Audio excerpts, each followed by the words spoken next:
Parfait. Salut Matt, Bonjour Annabelle. merci de nous présenter un peu ton cours et pourquoi tu vas venir en France, qu'est-ce que tu vas nous enseigner et comment ça peut être utile au Kiro.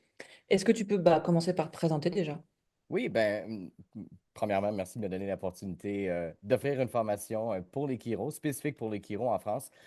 C'est une première pour l'Institut IP, donc je suis vraiment très content. Puis la chiropratique, moi, c'est une profession que je connais beaucoup, que je respecte beaucoup aussi depuis toujours. Puis ça a commencé comme patient avant même que moi je sois praticien.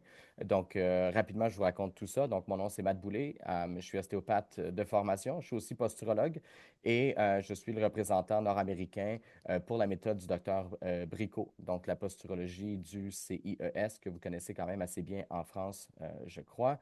Après, comme ostéopathe, je suis devenu posturologue et puis je me suis intéressé à tout ce qui était neuro. Et aux États-Unis, c'est le berceau de la neurologie fonctionnelle. Donc, à ce jour, je cumule plus de 400 heures d'études, autant chez Carrick, autant chez Melillo, Brock. Et à ce moment-là, ce qui est arrivé au fil des années, c'est que j'ai pris des formations avec plusieurs experts et je trouvais que ça partait souvent dans un paquet de directions, puis que c'était dur à mettre en place et qu'il y ait un fil continu dans l'approche patient. Une fois qu'on avait intégré un peu les notions théoriques, certains exercices un peu à droite et à gauche, alors dans le but d'améliorer ma pratique professionnelle, en fait, j'ai bâti la méthode EIP qui est en fait un filon, un continuum des facteurs de progression sur les exercices de neurologie fonctionnelle à recommander à un patient pour voir avec eux une progression linéaire au fil des séances. Et à ce moment-là, peu importe qu'on soit ostéopathe, chiropraticien ou autre, d'être capable de mettre en place une méthode qui est brain-based, mais qui est simple à appliquer. Et c'est ce que je vois qui manque peut-être dans le marché en ce moment. Ok, super. Et du coup, ton cours, il va parler de quoi exactement Alors, la méthode IP, c'est une méthode neurodéveloppementale parce qu'en neurologie fonctionnelle, en ce moment, il y a un peu, je dirais, deux grands courants. Il y a le courant où on essaie de trouver quelle est la zone du cerveau, par exemple, qui fait peut-être pas son travail par des tests des fois assez compliqués. Et après, on se met à recommander des exercices un peu à droite et à gauche pour cette zone du cerveau-là comme si on essayait d'isoler, ce qui est très dur à faire avec le système nerveux central, mais comme si on essayait d'isoler une zone plus que les autres. Et c'est quand même assez étrange pour moi, cette approche-là de la neurologie fonctionnelle, parce qu'en fait, ça ressemble beaucoup à la médecine allopathique. Et c'est pas du tout dans l'holisme, c'est pas du tout dans l'idée de reconnaître que tout est dans tout.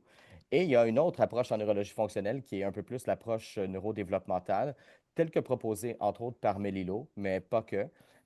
Et à ce moment-là, c'est pas mal plus mon bac, c'est-à-dire que c'est de voir dans l'apprentissage des compétences sensorielles et motrices où il peut y avoir un bug avec notre patient et de stimuler les systèmes appropriés dans un ordre logique, dans l'ordre ontogénique en fait. Et à ce moment-là, de trouver des exos qui sont simples, qui sont accessibles, mais surtout, qui deviennent de plus en plus complexes au fil des semaines, au fil des mois pour réellement intégrer, entre autres, les réflexes archaïques et puis pour se donner des compétences plus développées et par le fait même de plus en plus transférables dans la vraie vie, et ce, même quand le niveau de stress, que ce soit le stress mécanique, biochimique ou psychologique, quand le niveau de stress augmente. Donc ça a été l'idée et ça l'est aujourd'hui parce que c'est une méthode qui évolue avec le temps, de par les constats cliniques que l'on fait, de par le retour des, on a quoi? On a 600 étudiants qu'on a formés maintenant un peu partout dans le monde. Certains chiro, beaucoup de professionnels, des ostéos, des kinés, des préparateurs physiques. Donc, on fonctionne en groupe et on évolue ensemble. Et puis, la méthode, elle s'améliore un peu à chaque année par le fait même, là. Ok, intéressant, oui. Et dans ta formation, du coup, là, c'est une formation qui est que pour les chiro. C'est quoi les objectifs pour les chiro, les choses en plus peut-être que tu pourrais nous proposer par rapport à une formation que tu donnes ailleurs, quoi? Ouais, c'est une super belle question, puis en fait, c'est essentiel de le décrire. Bon, comme je disais d'emblée, moi j'aime beaucoup la chiropratique. Personnellement, quand j'ai besoin de me faire traiter, même si je suis ostéo, c'est un chiro que je vais voir, c'est un de mes bons amis, Martin Lamarre, qui est ici au Québec, qui est très connecté, qui traite des joueurs de football professionnel et autres. Ça pour dire que oui, finalement, je connais très bien la chiropratique, je connais très bien l'enjeu, bon, la subluxation, l'idée des ajustements qui tiennent dans le temps. Et puis, je pense que, en fait, moi, ce que j'ai compris de la chiro ici en Amérique, c'est qu'il y a deux types de chiro. On m'a toujours dit qu'il y avait les straight, donc les chiros qui croient que l'ajustement est en fait tout et que, ben, en soi, il faut répéter les ajustements jusqu'à temps qu'ils tiennent. Et évidemment, il y a une valeur absolue dans l'ajustement. On le ressent, ça fonctionne, il y a aucun souci à ce niveau-là. Puis évidemment, il y a des chiros comme mes amis Charles Héroux ou Patrick Freud ou Martin Lamarre, qui est mon chiro à moi, ben, qui finalement se disent, OK, ben oui, il y a l'ajustement qui est vraiment très puissant. Et après, il y a le fait que peut-être qu'on peut agrémenter l'ajustement de d'autres méthodes. Et puis je sais que, bon, en Amérique, il y a peut-être 400 spécialisations là, post-grade qui existent après le doctorat en chiropratique, la neurofonctionnelle en étant une, la kinésiologie, par exemple, en étant une autre. Donc, finalement, c'est vrai que moi, les chiros qui s'intéressent à ce que je fais sont plus du second type, c'est-à-dire qu'ils vont souvent ajuster parce qu'ils sont chiros, c'est normal, c'est efficace. Après, ils vont se dire, est-ce qu'il y a moyen de travailler en complémentarité avec des méthodes? Et là, évidemment, si c'est simple, si c'est efficace, si c'est facile à mettre en place, on le fait. Et Mhm. sinon, ce qui arrive, c'est que même si on aime beaucoup, beaucoup le concept, en théorie, souvent, j'en ai parlé avec plusieurs chiros. Moi, ça fait 18 ans là, que je travaille en posturologie puis en neurologie fonctionnelle. Donc, au cours de ma carrière, j'ai parlé avec beaucoup de chiros qui, au fil des années, me disaient, tu sais, j'ai appris un truc ici, j'ai appris un truc là. J'ai vraiment aimé la formation, mais au final, ils ne le font pas parce que c'est trop long, c'est trop compliqué. L'adhérence du patient n'est pas là, ce qui est important aussi, parce qu'on peut avoir le meilleur planning au monde. Si le patient ne fait pas, ben ça donne absolument rien. Donc, ben, c'est ça. Donc, la méthode IP, ça se veut. C'est une méthode pour tous les praticiens qui, en soi, veulent ajouter à ce qu'ils font une petite routine de 3 exercices très simples et pour les chiros, entre autres, pour s'assurer que les ajustements tiennent le plus longtemps possible, donner de la Ça permet de résilience à stabiliser, l'ajustement, ouais, en fait. stabiliser vraiment ton patient et sur le long terme, obtenir des résultats plus intéressants, quoi. Oui, par un travail Bien, avec une bonne adhérence du complémentaire patient, ouais, au traitement et autres. Bah, c'est ouais. cool. Puis ça rend le Et, patient actif, hein, parce que pour certains, la chiropratique, puis même pour certains de mes patients qui me consultent, moi, en posturologie, ils se disent, puis ils ont un peu dans l'idée, puis c'est souvent un peu les services qu'ils ont reçus, que, ben, au final, ils vont aller se faire ajuster, et puis après, ben, ils sont dans l'idée qu'ils vont aller se faire réajuster toujours un peu de la même façon pour les mêmes enjeux. Et évidemment, il y a des chiros qui sont plus proactifs, puis qui recommandent des exercices, d'autres moins. Et ben, souvent, les exercices qu'on recommande, ben, tu sais, ça tourne alentour de l'étirement ou du renforcement un peu segmentaire. Puis, dans une lentille biomécanique, tout ça, c'est tout à fait justifiable. Mais c'est sûr que si on s'intéresse à la composante plus neuro, puis évidemment neurofonctionnelle, bon, dans le cas où on n'est pas avec des patients qui ont des grosses pathos, et c'est là où c'est intéressant d'y aller avec des exercices d'équilibre, de coordination, d'agilité. Puis la méthode IP, c'est vraiment ça son fort, en fait. C'est de donner dans ce type d'exercice-là plus ben, à saveur neuro, là, en fait. Là. oui, puis des exercices qui évoluent en fonction du patient, de ses capacités à le réaliser, et puis qui sont un peu fun aussi, peut-être pour eux, quoi. Ben, en fait, tu dis tout parce que déjà, se faire dire, peu importe, hein, que ce soit par son chiro ou son kiné, d'étirer ses ischios, pour le patient, après 3 ou 4 semaines, ben, c'est rare. Oui, c'est ça. Alors, c'est plate, hein, c'est super plate. Et puis souvent, c'est pas super payant non plus. Puis c'est pour ça que les gens, ils arrêtent. Moi, je suis convaincu que les gens, ils font ce qui est bénéfique pour eux, même si souvent, ils comprennent pas pourquoi ça fonctionne. Ils n'ont pas besoin de comprendre d'ailleurs.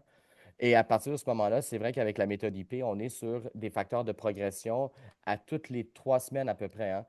Donc, en chiro, vous avez quand même parfois l'habitude de revoir les patients sur un suivi, sur un long terme, pour une qualité de vie, euh, ce qui est quelque chose, moi, dans lequel j'aborde complètement parce qu'en posturologie, on fonctionne de la même façon.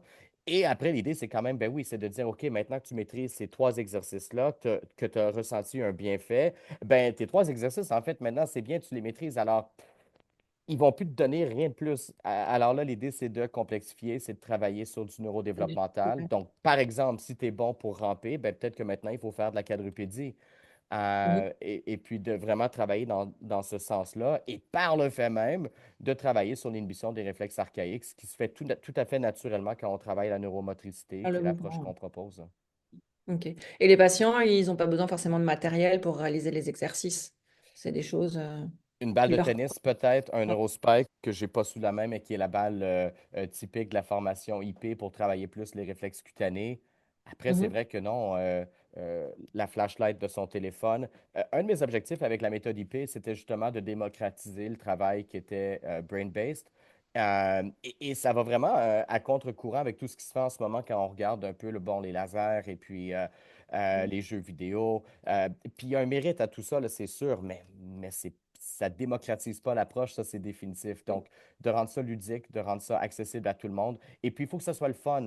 Et puis ça, je pense qu'on l'oublie des fois parce qu'on se dit, ah, il faut que ce soit efficace. Oui, oui, mais si les gens, ils n'ont pas de plaisir à faire un exercice, s'ils ne Ils ressentent le pas font. un bienfait pendant qu'ils le font, en fait, ils ne le feront pas. Et Mm. il y a il y a trop de thérapeutes at large qui ont dans l'idée de recommander des exercices Mm. mais en fait, il faut que ce soit le bon exercice au bon moment pour le bon patient. Il ne faut pas que ça soit trop long non plus. Donc, IP, on est sur 3 à 5 minutes. Souvent, on me dit, ouais, mais c'est pas beaucoup. Ouais, mais si tu veux que tes patients si tu veux une adhérence, il faut que ce soit 3 à 5 minutes. Et même avec le haut niveau, j'ai eu un peu d'expérience avec quelques athlètes olympiques canadiens, même des médaillés. Et puis, c'était les premiers à me dire, tu sais, on n'a pas plus de temps que les autres parce qu'en fait, notre horaire du temps, il est tellement chargé avec ce qu'on doit déjà faire que de faire ton 5 minutes, j'y arrive une fois, peut-être deux, mais c'est pas comme s'ils ont plus Pas de temps faire cinq que fois monsieur, par jour. madame, tout le monde, hein. Donc, 5 Mm. minutes par jour, pour moi, ça, c'est une C'est recette qui assez fonctionne pour patient. super bien, ouais. Mm. Du coup, c'est accessible à tout le monde et en tout temps, sans matériel. Et même pour les chiro, il n'y a pas besoin de matériel au cabinet particulier pour réaliser les tests et autres, quoi. Oui, puis je sais que les chiro, en plus de ça, souvent, ben, dans le temps, faire un ajustement, c'est pas très long, hein. C'est un mode de pratique qui est complètement différent de celui de l'ostéo. Et à ce moment-là, c'est vrai que souvent, l'avantage de la méthode IP, c'est que le test que l'on va faire va devenir l'exercice. Je vais te Mm. montrer un exemple tout à fait concret. Tu vois, on travaille des fois, bon, l'intégration des réflexes euh, du pied au niveau tactile. Et puis, à savoir, est-ce que, par exemple, notre patient a besoin d'un exercice? Ben, je te montre ici Xavier qui va utiliser la neurospike. Et là, Mm. l'idée, c'est de voir est-ce qu'il est capable de rouler son pied sur la neurospike. Je te jure que Ouais, les pics, c'est les pics que tout le monde utilise, mais pour lui, c'est ouais, vraiment sympa. super Oui, c'est difficile. la balle à picot, ouais. Mm. Et là, sa femme rit de lui en même temps, ce qui est encore plus drôle. Et puis bon, alors, tu sais, ça, c'est une compétence. Bon, nous, à IP, on appelle ça la compétence tactile. On est sur les réflexes archaïques du pied et il est vraiment hyper, hyper sensible. Mais Ah ouais, avec une neurospike, il retourne à la maison et pendant 6 semaines, il travaille, ce qui fait que 6 semaines plus tard, ben, ça ressemble à ça. ok. Et ouais. Et pourquoi il le fait? Ben, il le fait parce qu'il ressent un bénéfice. Donc, Il voit le résultat aussi. Enfin, là, pour pardon? le coup, c'est objectivable pour lui. Là, le patient, il ne peut que voir le résultat. Et Mm. oui, et puis, il n'y a aucune excuse, hein. Tu sais, au bureau, il peut enlever Oui, sa même en chaussure, sa regardant la chaussette, télé, se mettre en à faisant rouler autre le chose, en pied s'il mangeant n'a pas eu le ou... temps à la maison. Ouais. Oui, oui, c'est assez simple à faire. Mm. Ouais, Ok. donc, c'est ça. Il Et faut que ça reste simple, ouais.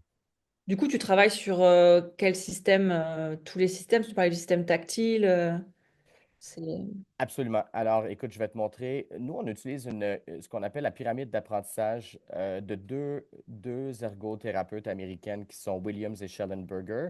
Et on a carrément emprunté leur modèle d'interprétation du système nerveux central pour agir sur tous les systèmes clés. Donc, initialement, le tactile, le vestibulaire et la proprioception. Puis, tu sais, ce sont des systèmes sur lesquels on intervient toujours en neurologie fonctionnelle, mais en fait, on ne sait jamais trop dans quel ordre, on ne sait jamais trop avec quel outil commencer. Et puis quand on ne sait pas avec quel outil commencer, on ne fait pas en fait. Parce que, Mhm. en fait, si on ne sait pas par quoi commencer, au final, on ne fait tout simplement pas. Donc, pour chacune des compétences de cette pyramide, ou à peu près, avec la méthode IP, on a des tests super simples à exécuter, qui sont très rapides, qui souvent, comme je disais, le test devient l'exercice. Donc, au niveau de l'efficacité, c'est vraiment super cool. Comme les gens ils se rendent compte qu'ils ont de la difficulté avec le test, ils comprennent et ils ressentent pourquoi ils ont besoin de faire l'exercice qui est le même des fois. Et ben, l'idée, c'est de montrer la pyramide en fait aux patients et de dire, tu vois, en ce moment, tu veux fonctionner en stade 4. Le stade 4, hein, c'est un peu ce qu'il y a au-dessus de la ligne rouge et c'est Mhm. les activités de la vie quotidienne, c'est l'entraînement. Et à ce moment-là, il faut leur faire comprendre à ces gens-là que ben, finalement, ils n'ont peut-être pas les prérequis pour les activités qu'ils veulent faire à tous les jours et que les Mhm. prérequis, ensemble, c'est un partenariat entre le chiro, par exemple, et puis le patient, ben, ensemble, par le biais d'une méthode qui est active, qui est dynamique, c'est du coaching, en fait, où là, vraiment, ben, on va leur recommander des exercices, a priori, qui font un peu le travail de la base de la pyramide. Et au fil des semaines et des mois, Donc, ça engage le patient dans un processus vraiment où il se prend en main sur Mhm. plusieurs semaines, plusieurs mois, ce qui est déjà la philosophie chiropratique. Sauf que là, ben, il y a un rôle à jouer qui est un peu plus actif et avec des exercices qui sont vraiment payants. Et c'est de lui montrer quand il passe d'un stade à l'autre, d'une compétence à l'autre. Puis comme Mhm. ça, ben, de motiver C'est les gens à objectivable finalement. pour lui, ouais, ça donne un objectif vraiment visuel au patient aussi, quoi. Mm. Et c'est ce qui manque Et- beaucoup. Puis en et- toi et moi, c'est ce qui manque en neurofonctionnel, mais c'est ce qui manque souvent dans dans la notion de prise en charge, hein. C'est que au final, puis je pense pas que les patients font exprès, mais souvent dans le narratif qu'ils ont quand ils commencent à me consulter, ils sont un peu à se dire, ben, tu sais, c'est un peu le job du chiro à trouver le moyen que je et fonctionne à bien. résoudre le Puis oui, problème, on ouais. a notre part de responsabilité comme professionnel, c'est sûr. Définitivement, il faut agir, il faut guider. Mais après, je pense que ce que IP amène à beaucoup de praticiens, c'est la notion d'échange. À ce Mm. moment-là, entre, regarde, moi, je vais faire ce que moi je peux, entre autres l'ajustement, qui va Mm. évidemment favoriser une meilleure intégration des patrons moteurs, là, ça va de soi. Mais après ça, oui, après ça, ben, ça facilite le travail des exos par les patients. Et là, les exos, ils reviennent, ils ont mieux maintenu les ajustements. Donc, nous, on peut travailler en profondeur. Et là, peu Mhm. importe les techniques complémentaires qu'on utilise, qu'on fasse un travail myofacial, qu'on fasse un travail plus musculo-squelettique, Mhm. qu'on ait des exercices correctifs. Je veux dire, euh, Ouais, ça s'applique à tout, ouais. on aide Mm. tout le monde, finalement, ouais. Mm. Oui, puis ça implique le patient dans son traitement, donc c'est forcément plus efficace pour lui et bénéfique. Mm. Et peut-être qu'à moyen puis à long terme, si ce n'est pas déjà le cas, on attire une patientèle qui veut s'impliquer. Et je Mm. sais qu'en Qui peut aller chiropratie, mieux. on souhaite Mm. ça déjà avec tous mes amis chiro à qui j'en ai parlé. Puis c'est vrai avec tous les professionnels. Ce qu'on se souhaite comme professionnels, c'est des patients qui sont prêts à faire leur bout de chemin, qui sont prêts à faire des efforts, parce qu'on sait Oui, à très prendre bien que leur part de traitement, quoi. Mm. c'est qu'en fait, on sait que ça ne fonctionne pas autrement. Ah, où Et tu c'est les vrai vois au toutes les niveau des semaines. habitudes. Pardon? Où tu les vois toutes les semaines, alors, au Et c'est cabinet, quoi. lourd, et c'est lourd pour tout le monde, hein, parce que bon, j'ai travaillé en cabinet avec des chiros pendant plusieurs années, et puis je le voyais dans l'attitude, je le voyais dans le body language de mes collègues chiros, quand certains patients, puis c'est normal, on est chiro, mais on est humain avant tout, puis tu sais, tu vois ton patient arriver qui a à peu près la même posture, qui a à peu près le même narratif, les mêmes traits longs sur le visage pour dire, ah, tu sais, mais qui sont en fait. Puis des fois, bon, nous, on n'est pas assez bon, peut-être, OK, ça, je suis prêt à. Mais il y a des fois aussi que c'est un peu parce que le patient, il ne met pas du sien. Et C'est là, ça. avec la méthode IP, par le fait que c'est accessible, que c'est court, puis que pour le praticien, c'est pas compliqué à mettre en place, je Mm. pense que ça peut vraiment dynamiser une pratique actuelle. Puis évidemment, ça peut créer des références pour des gens qui sont déjà prêts, avant même d'arriver dans le cabinet, de dire, tu sais, moi, c'est mon ami Michel qui m'a référé, puis je comprends que j'ai à faire des efforts. Je pense que Mm. tout chiro, tout ostéo souhaite avoir des patients comme ça, en fait, là. Peu Mm. importe l'approche qu'on va utiliser par la suite, là. Ouais, ouais. Oui, puis ça donne des objectifs aussi, parce que nous, on travaille beaucoup avec le fait de faire de l'entretien pour les patients qui viennent régulièrement aussi, pour être sûr que ça aille bien. Et du coup, ça leur donne un objectif d'une séance à une autre, pour vraiment stabiliser les choses sur le long terme, quoi. Et éviter de les voir arriver pliés en deux avec un labago, pour toujours la même raison, quoi. Clairement. On se Mm. souhaite tous des résultats, en fait. Puis, tu sais, je sais que, bon, la formation sur Paris, c'est pour les chiros. Puis, comme je te dis, déjà, moi, j'adore la chiropratique. Puis, honnêtement, c'est parmi les gens avec qui j'ai discuté, toutes professions confondues, avec lesquels j'ai eu les conversations les plus intéressantes. C'est très développé chez nous, comme tu sais, la chiro. C'est très américain. Même au Québec, il y a beaucoup, beaucoup de chiropraticiens au Québec, partout au Canada. C'est des amis. C'est des gens avec qui j'ai des discussions intéressantes depuis une quinzaine d'années. Mais c'est pour dire qu'au final, qu'on soit chiro, ostéo, kiné, on se souhaite tous de voir une Mm. évolution avec Mm. le patient. Après, C'est on ça. sait que, règle générale, ils vont avoir besoin de nous quand même sur le long terme parce que ben, on vieillit, parce que la nature humaine, c'est de dire que si je suis capable de courir 5 kilomètres, peut-être que ça me tente de faire 10, puis peut-être Mm. qu'à un moment donné, ça me tente de faire un demi-marathon. Alors, tu sais, je dis toujours qu'on est tous des capitalistes toxiques, en fait. On veut toujours un peu Oui, plus. Qu'on se l'admette ou non, hein, c'est la nature humaine. c'est vrai. Notre rôle là-dedans, c'est de Non, guider. ils auront toujours besoin de nous, mais dans le côté où quand ils arrivent, ils ne seront pas pliés en deux et en urgence à les prendre tout de suite, quoi. C'est-à-dire qu'ils viennent avec leurs petites problématiques et des choses à améliorer dans leur mécanique et autres, mais des patients qui globalement fonctionnent mieux, quoi, C'est et la pas philosophie la fois chiropratique de d'avant. toute façon, hein. En fait, c'est vraiment de travailler vers une vitalité. Quand on regarde les origines de la chiro, puis on sait très bien que, bon, que la chiro et l'ostéo, a priori, c'était quand même pas mal. C'est- Bien sûr. l'origine est assez commune, là. Mais c'était ça, c'est l'holisme. C'est l'idée de potentialiser la vitalité d'un organisme et d'aider les gens à fonctionner du mieux qu'ils peuvent dans toutes les sphères. Et on commence avec un travail sur la structure en neurofonctionnel, définitivement, la connexion cerveau-muscle, mais on Mm. sait que ça rayonne sur toute leur Bien santé, en sûr, fait. oui. Clair, oui. Oui. Un bon patient, c'est un patient qu'on ne voit pas souvent et quand on le voit, il va bien. Oui, Donc, c'est ça, c'est exactement. Oui, ça c'est qu'on c'est ce a qu'on envie souhaite, et hein. que tu peux nous proposer grâce à ta méthode, quoi. Et C'est ça, exact. du coup, tu parlais des exercices et les patients, tu as une banque d'images, de vidéos, comment ça se passe pour les patients? Ouais, je vais te montrer tout ça. Alors, Pour c'est aider vrai les chiro que aussi. dans les dernières années, on a filmé. La méthode IP, ce sont 90 exercices à recommander dans un ordre précis qui, comme on le disait, travaille sur toutes les compétences sensorielles et motrices importantes, en fait, que l'on doit Mhm. travailler pour être hautement fonctionnel.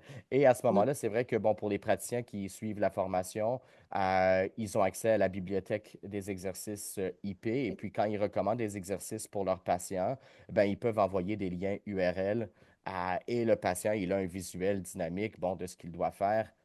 Ça Mhm. aide vraiment beaucoup dans la mise en place, dans l'assiduité, dans les résultats.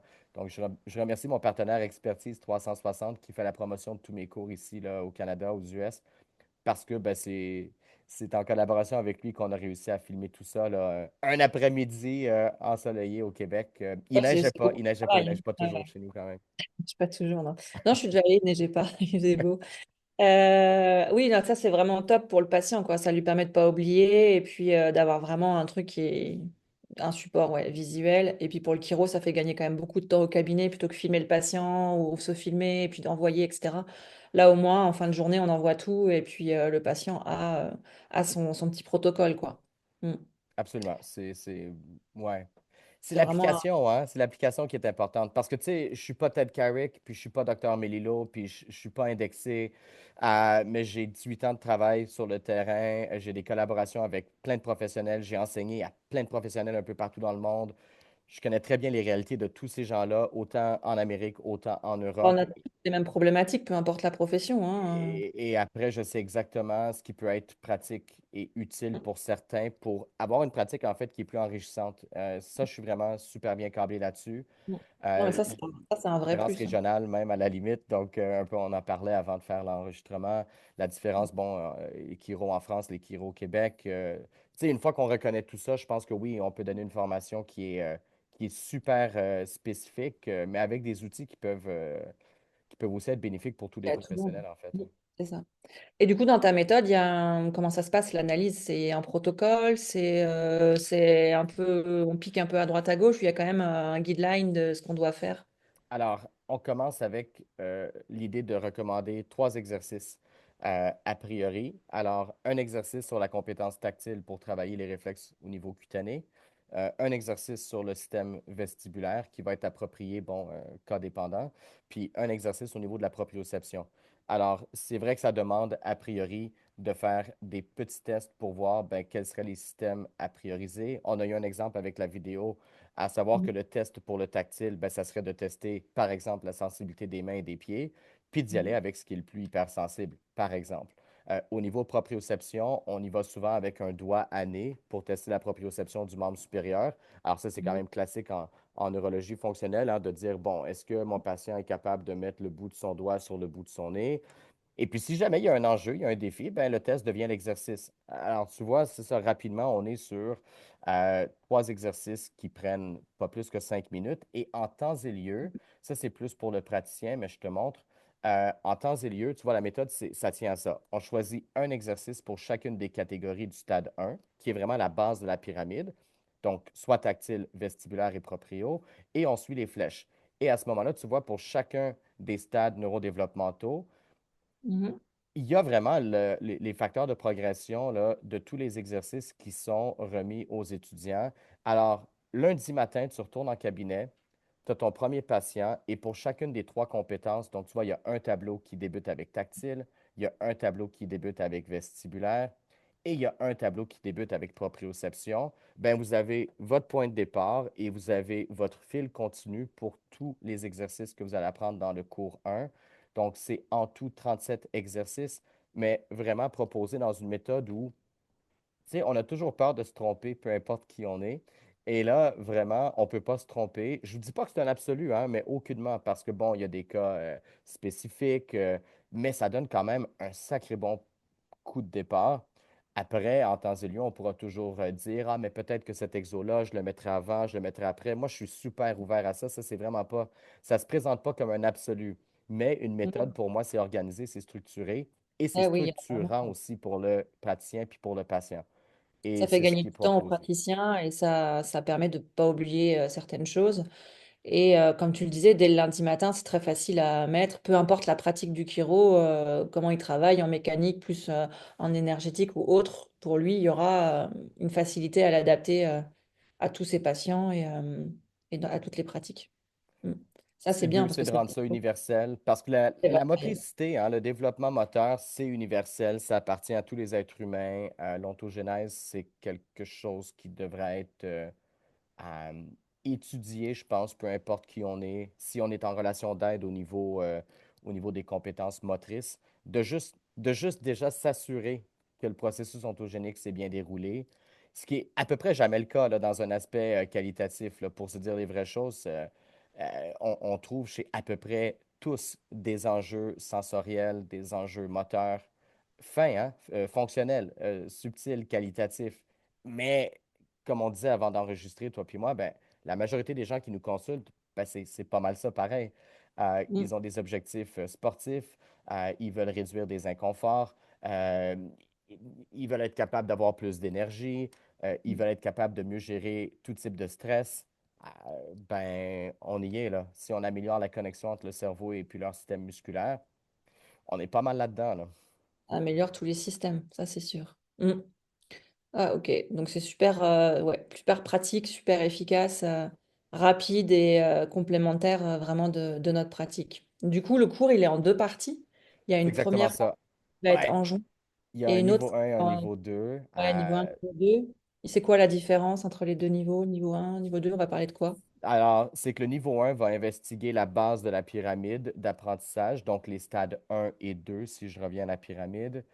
Et Mhm, puis, où on va voir, par exemple, si on regarde les exercices au niveau de la locomotion, donc en stade 1, on est beaucoup sur les exercices, les mouvements rythmiques de Bloomberg, par exemple, donc les glissements pour aller travailler, par exemple, le réflexe tonique labyrinthique, le Moro et autres. En stade 2, mhm, on est sur les exercices ventre au sol, donc les rampés, les mhm, bercements sur le ventre. Et ça, c'est le mhm, niveau 1. Ça donne quand même pas mal d'outils avec lesquels on peut commencer le travail avec les patients. Et mhm, le niveau 2, ben, c'est la continuité, en fait. Donc, c'est les stades 3 et 4 de cette pyramide. Le stade 3, c'est la coordination œil-main. Donc, c'est la mhm, manipulation d'objets. C'est aussi le ramper à quatre pattes.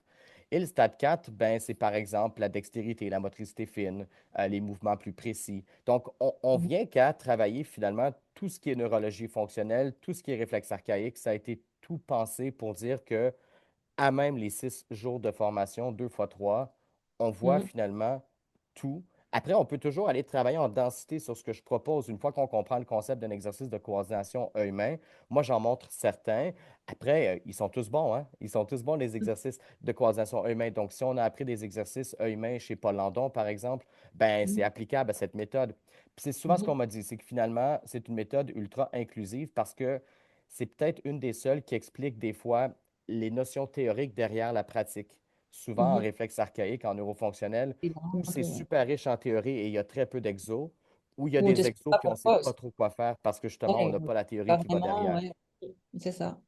Moi, Mhm. c'est ce que j'ai essayé de faire un peu le remélange entre les Bien deux. avec- Il y a de la Mhm. théorie, assez pour dire qu'on sait exactement pourquoi on fait ce qu'on fait avec les outils qu'on nous propose, et il y a des outils qui sont proposés dans une méthode qui est simple à appliquer.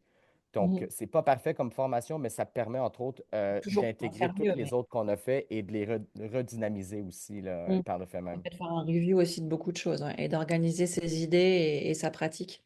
Et du coup, ouais, c'est le 20, 21, 22 juin de mémoire et au novembre, je me souviens plus, c'est Ouais, fin novembre, je me novembre. rappelle pas exactement des Ouais, je me dates. rappelle plus, fin novembre. Euh, faut commencer par le un et faire le 2. Oui.